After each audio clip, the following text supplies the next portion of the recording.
Artificial arm और real arm में फर्क कैसे पहचाने? इस गेम में ऐसा क्या हुआ कि यहाँ पर रूल बनाया गया कि अंपायर्स को काली अंडरवेयर पहननी पड़ेगी, और क्यों फ्रांस में आप हथकड़ी की भी फोटो नहीं खींच सकते, और अमेज़न में सबसे महंगी चीज कौन सी है? भाई इस वीडियो पे 50,000 लाइक्स तो बनते ही हैं, तो अभी लाइक कर दो। नंबर 24, आपने हाथ तो बहुत धोया होगा, लेकिन अब आप अपना फोन भी धो लो, क्योंकि जापान में मैकडॉनल्ड का सिंक कुछ ऐसा दिखता है जहाँ पर आप अपना हाथ तो धो ही सकते हो, लेकिन उसी के साथ अपना फोन भी साफ कर सकते हो। सही है। नंबर 23, आईपीएल की तरह एक MLB लीग है, यानी कि बेसबॉल लीग, पर इसमें अंपायर्स का कॉस्ट्यूम पूरा ब्लैक होता है, लेकिन उसी के साथ उन्हें अंडरवेयर भी ब्लैक पहनना पड़ता है। ये एक रूल है जो कि उन्हें कंपलसरी मानना पड़ता है, ताकि अगर मैच के बीच उनकी पैंट फट जाए तो उन्हें पैंट चेंज करने ना जाना पड़े और मैच को रोकने की जरूरत ना पड़े। नंबर 22, जॉनी डेप ने हाई स्कूल छोड़ दिया था क्योंकि उन्हें पढ़ाई नहीं करनी थी, बल्कि रॉक स्टार बनना था, और इसके 2 हफ्ते बाद जब उनका माइंड चेंज हुआ और वो फिर से हाई स्कूल गए, तब प्रिंसिपल ने खुद कह दिया कि भाई तुम हाई स्कूल में मत पढ़ो, बल्कि अपने ड्रीम को फॉलो करो। सोचो अगर ये प्रिंसिपल ऐसा ना करता तो शायद आज हमें कैरिबियन पायरेट्स जैसी फिल्म देखने ना मिलती। नंबर 21, एक छोटी सी मामूली स्पाइडर के सुपर पावर्स को देखकर आपके होश उड़ जाएंगे। ये दुनिया के सबसे स्ट्रॉन्ग चीज यानी कि स्पाइडर वेब को बना सकते हैं, उस पर लटक सकते हैं, यहाँ से वहाँ जंप कर सकते हैं, इसी के साथ वो पानी के ऊपर चल भी सकते हैं, और ये काफी नहीं था तो वो पानी के अंदर सांस भी ले सकते हैं। क्या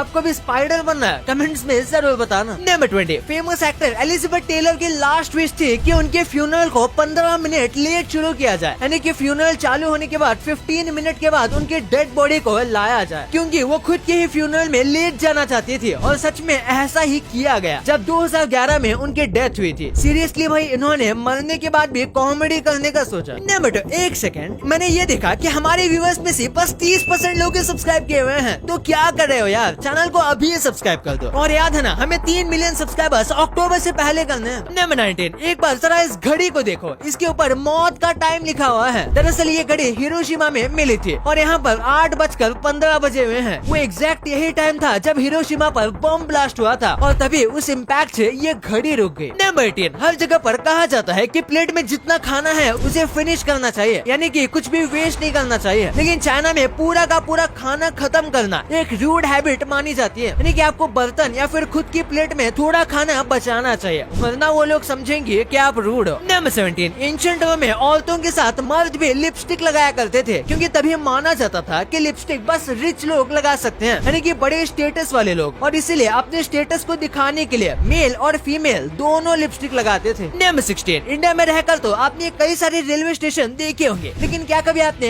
ऐसा रेलवे स्टेशन देखा? ये बिल्कुल किसी गुफा की तरह लगता है, लेकिन ये एक नॉर्मल से ट्रेन वाला रेलवे स्टेशन है जो कि स्वीडन के स्टॉकहोम में है, और इसके इंटीरियर को आप देख ही सकते हो कि ये कितना ज्यादा कमाल का दिखता है। नंबर 15, आरसीबी को विराट कोहली से अलग ही लेवल का प्यार है, क्योंकि विराट कोहली पूरे आईपीएल के एक लौते ऐसे प्लेयर हैं जिनको आज तक कभी भी ऑक्शन में नहीं उतारा गया, और वो आरसीबी के साथ 2008 से खेल रहे हैं, और वो बात अलग है कि अभी तक उन्हें ट्रॉफी नहीं मिली। नंबर 14, क्या आप अपनी चाय में मछली को डुबाना चाहोगे? दरअसल ये खास तरीके के टी बैग होते हैं जिनके अंदर चाय होती है, लेकिन ये दिखने में किसी मछली की जैसे दिखते हैं, खासकर गोल्ड फिश, और जब इसे गर्म पानी में डालते हो तो आपकी चाय तो बन जाती है, लेकिन इन बैग्स को देखकर ऐसा लगता है जैसे कि आपकी चाय में मछली तैर रही है। नंबर 13, आपको पता होगा किसी भी कॉन्सर्ट या किसी भी बड़े फंक्शन में अलग अलग लेवल की सीट होती है, और आगे वाली सीट के प्राइस ज्यादा होते हैं, लेकिन बिली जो नाम के सिंगर कभी भी फ्रंट रो सीट्स नहीं बेचते हैं। उसकी जगह पर वो ये टिकट रैंडम लोगों को गिव अवे में दे देते हैं, जो कि सस्ती टिकट लेकर पीछे वाली सीट पर बैठे होते हैं, क्योंकि उनका कहना है अक्सर यही उनके सबसे बड़े फैंस होते हैं, और वो नहीं चाहते कि फ्रंट रो में बस अमीर लोग हो जाएं। नंबर 12, आपको पता होगा कि इस्लाम में औरतें हिजाब पहनते हैं, लेकिन तुआरेग ट्राइब नाम के एक ट्राइब में महिलाओं की जगह पर मर्द अपने मुंह को ढकते हैं, वो भी खासकर एक ब्लू कलर के कपड़े से, क्योंकि ये ट्राइब अपना ज्यादातर समय रेगिस्तान में बिताती है, जहाँ पर काफी मिट्टी उड़ती है, और खासकर यहाँ मर्द ही काम करने जाते हैं, तो उन्हें अपने मुंह को बचाने के लिए ये लगाना पड़ता है। नंबर 11, वर्ल्ड वॉर 2 के दौरान कई सोल्जर्स ऐसे थे जो कि अपने गन में अपनी फैमिली फोटो को रखते थे। 1911 में पिस्टल में ग्रिप को मॉडिफाई करके वहाँ पर फैमिली फोटो लगाया जाता था, और इसे स्वीट हार्ट ग्रिप कहा जाता है, ताकि वो लड़ाई के मैदान में अपने फैमिली वालों को हमेशा याद कर सके। नंबर 10, बाहर से तो हमने लीनिंग टावर ऑफ पिज़ा कई बार देखा है, लेकिन क्या कभी आपने उसे अंदर से देखा है? नहीं तो यहाँ देखो, लीनिंग टावर ऑफ पिज़ा अंदर से कुछ ऐसा दिखता है, ये पूरा का पूरा खाली है। नंबर 9, ये जज वाली टोपी तो आपको याद ही होगी, जो आपने कई सारी जगह पर देखा होगा, लेकिन क्या आपको पता है यूके में आज भी लॉयर और जज इस तरीके की पाउडर्ड विग्स पहनते हैं। हाँ, माना जाता है ये बस फॉर्मेलिटी के लिए होता है, इसलिए वो चाहे तो इसे अवॉइड भी कर सकते हैं, लेकिन फिर भी कई लोग इसे पहनना प्रेफर करते हैं। नंबर 8, फ्रांस में हथकड़ी वाले सस्पेक्ट्स का फोटो खींचना पूरी तरीके से इलीगल है, और अगर वो फोटो आप कहीं पर भी भेजते हो तो ये और भी ज्यादा बड़ी प्रॉब्लम क्रिएट कर सकता है, क्योंकि जब तक उस व्यक्ति को गुनहगार साबित नहीं किया गया तब तक वो इनोसेंट है। इसलिए ये करना उसकी डिग्निटी पर असर डाल सकता है, यानी कि वो फोटो उसकी इज्जत खराब कर सकता है। नंबर 7, जब भी हम किसी अच्छे खासे स्टोर में जाते हैं तो घुसते ही सबसे पहले हमारे मुंह पर ठंडी हवा लगती है और हमें लगता है कि भाई ये बस स्टोर को ठंडा रखने के लिए बनाया गया है, लेकिन एक्चुअली में इसे एयर कर्टन कहते हैं और इनका काम होता है कीड़ों को अंदर ना आने देना। यह हवा जो भी आपके सर पे या फिर कांधों पे कीड़े बैठे होते हैं ये उनको निकाल देती है। नंबर 6, एक व्हेल ने पूरी ट्रेन को बचा लिया। दरअसल नीदरलैंड की एक ट्रेन टाइम पर ब्रेक नहीं लगा पाई, जिस वजह से वो रुक नहीं पाए और उसने इमरजेंसी बैरियर को भी तोड़ दिया, जिसके बाद वो सीधा नीचे गिर जाती है, लेकिन एक व्हेल की मूर्ति ने उसे बचा लिया। नंबर 5, हम सबको पता है इंसान के ग्रोथ की एक लिमिट होती है, यानी कि हम 18 से 21 साल के बाद नहीं बढ़ते, लेकिन कैंगरू ऐसा जानवर है जो कि अपनी पूरी लाइफ बढ़ता है, यानी कि उनकी हाइट पूरी लाइफ बढ़ती ही रहती है जब तक वो जिंदा है और खाते रहते हैं, और इसीलिए ये पूरी दुनिया के लार्जेस्ट मार्supial जानवर है, और ये ऐसे जानवर हैं जिनके बच्चे पाउच में रहते हैं। नंबर 4, ये लाल चेयर आपको काफी नॉर्मल चेयर लग रही होगी, लेकिन इसके पीछे एक काफी बड़ी हिस्ट्री है। दरअसल ये वही चेयर है जिसके ऊपर इब्राहिम लिंकन बैठे थे और उनको यहीं पर गोली मारी गई थी, जिसके बाद उनकी डेथ हो गई, इसलिए ये चेयर अमेरिकन हिस्ट्री की सबसे इम्पोर्टेंट चेयर है। नंबर 3, इसने अपने गर्लफ्रेंड के लिए कमाल का तोहफा सोचा। दरअसल इसने पूरी बुक बनाई जिसमें उसकी और उसकी गर्लफ्रेंड के व्हाट्सएप चैट्स लगे हुए थे, यहाँ तक कि उनके पिक्स भी लगे हुए थे, जैसे कि आपको इसमें दिख रहा होगा। गर्लफ्रेंड स्क्रीनशॉट्स लेते हैं तो इसने पूरी बुक ही बना दी। नंबर 2, आम तो आप खाते ही होंगे, लेकिन एक आर्टिफिशियल आम और एक नेचुरल आम में फर्क करना बहुत मुश्किल होता है। आम इतना पॉपुलर है कि लोग इसको आर्टिफिशियली पकाकर जल्दी बेच देते हैं ताकि उन्हें जल्दी प्रॉफिट आ सके, लेकिन ऐसा करना गलत तो है ही, लेकिन ये इलीगल भी है। अगर आप इलीगल तरीके से आम को पकाते हो तो ये FSSAI की तरफ से इलीगल माना जाता है। पर अब आपने अनजाने में ऐसा आम खरीद भी लिया तो आप उसे कैसे पहचानोगे? इसके बहुत सारे तरीके हैं। सबसे पहली बात, अगर आपको आर्टिफिशियल आमों को पहचानना है तो आप एक बकेट में आम को ऐसे रख सकते हो, अगर वो नीचे जाता है तो आप कह सकते हो कि ये एक नेचुरली पका हुआ आम है, और अगर वो ऐसा ही फ्लोट करता है तो आप कह सकते हो कि ये एक नकली आम है। और जो नकली आम होते हैं उनका कलर भी काफी ज्यादा येलो होता है नेचुरली पके हुए आमों से। आप देख सकते हो कि आर्टिफिशियल पके हुए आम में कितना सही से येलो कलर चारों तरफ से फैला हुआ है। इससे आप देख कर ही कह सकते हो कि ये एक आर्टिफिशियली पका हुआ आम है। और एक चीज जिससे आप पहचान सकते हो कि आम नकली है कि उसकी खुशबू। अगर आप आम को सूंघोगे तो आपको इसमें अच्छी सी स्ट्रॉन्ग स्मेल नहीं आएगी। अगर वो आर्टिफिशियल है तो आपको काफी लाइट स्मेल आएगी, और अगर वो नेचुरली पका हुआ आम है तो उसकी स्मेल स्ट्रॉन्ग होगी। और जब आप आर्टिफिशियल आमों को काट कर खाते हो तो आपने देखा होगा कि वो ज्यादा जूसी नहीं होते, और लास्ट में ये सबसे बड़ा इंडिकेटर है कि ये आम आर्टिफिशियल है। आप जब भी कोई आर्टिफिशियली पका हुआ आम खाओगे तो आपने कई बार नोटिस किया होगा कि वो आम खाने के बाद आपके मुंह में एक बर्निंग सेंसेशन रह जाती है, और आप इससे देखकर कह सकते हो कि ये आम पक्का आर्टिफिशियली तरीके से पकाया गया है। नेचुरली पके हुए आम ये फीलिंग नहीं देते, बल्कि आर्टिफिशियल पके हुए आम आपको ऐसे तरीके के बर्निंग सेंसेशन देते हैं। नंबर 1, आपने अमेज़न से शॉपिंग तो ऑब्वियसली की होगी, लेकिन क्या कभी आपने सोचा है कि अमेज़न में सबसे महंगी चीज कौन सी होगी? महंगी का मतलब बहुत ज्यादा महंगी। मैं यहाँ पे आईफोन या फिर और किसी चीज की बात नहीं कर रहा, मैं आपको एक्चुअल महंगी चीज की बात कर रहा हूँ। तो मैं आपको बताता हूँ। तो नंबर 3 पे है T26 क्रिस मैथ्यूसन की पोर्ट्रेट। ये एक बेसबॉल प्लेयर का पोर्ट्रेट है जिनको बेसबॉल का फर्स्ट फेस ऑफ बेसबॉल भी कहा जाता था, और ये पोर्ट्रेट $4,09,000 का है, प्लस शिपिंग चार्जेस अलग से। और आप देख सकते हो कि कितना नॉर्मल और पुराना दिखता है, लेकिन इसकी कीमत उतनी भी नॉर्मल नहीं है। नंबर 2 पे है 1884 yes American silver Morgan dollar. ये दिखने में एक नॉर्मल कॉइन दिखता है, लेकिन ये एक्चुअली में एक कलेक्टर्स आइटम है, और ये प्रोफेशनल कॉइन ग्रेडिंग सर्विस से अप्रूव भी किया गया है, और इसकी कीमत ऑलमोस्ट $1 मिलियन है, यानी कि 8 करोड़ रुपए। भाई नंबर 1 के सामने ये तो कुछ भी नहीं है, क्योंकि नंबर 1 पे है अबिया अविलिया ब्लॉसम डांस पेंटिंग, और इसकी कीमत $10 मिलियन